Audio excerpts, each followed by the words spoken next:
আজকে বানাবো এই যে চিংড়ি মাছের রেসিপি। কিভাবে বানাচ্ছি বন্ধুরা আপনাদের দেখাচ্ছি।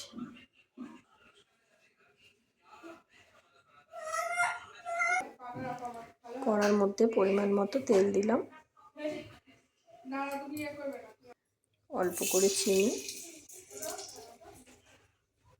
কালো জিরে। এবার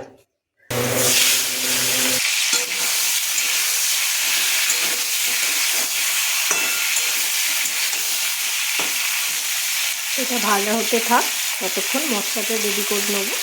এখানে পেঁয়াজ বাটা রেডি, ওই মিক্সিতে রসুন, কাঁচা লঙ্কা, টমেটো, পোস্ত,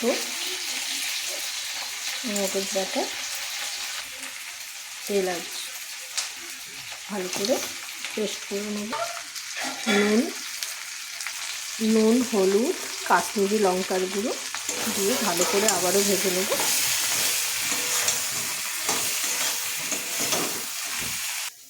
এইবার পেঁয়াজ বাটাটা দিয়ে দেব।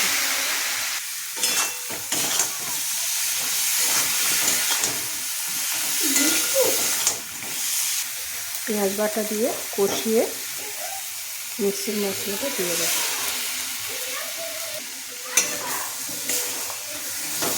ভালো করে কষিয়ে নেব। আবারও ভালো করে কষিয়ে নিচ্ছি।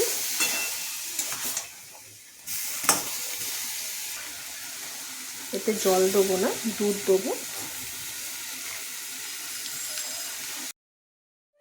দুধ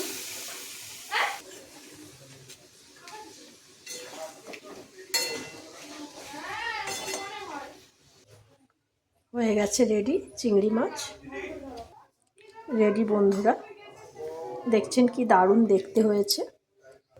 এইভাবে বানিয়ে ফেলুন বন্ধুরা, আপনারাও দারুণ স্বাদের হবে, দুর্দান্ত খেতে হবে বন্ধুরা। আমার রান্না যদি আপনাদের ভালো লাগে অবশ্যই লাইক, কমেন্ট, শেয়ার করে দেবেন। আর সাবস্ক্রাইব করতে বন্ধুরা ভুলবেন না কিন্তু। করে ফেলুন ঝটপট এই রেসিপিটা, করে কমেন্টে জানাবেন কেমন খেতে হয়েছে।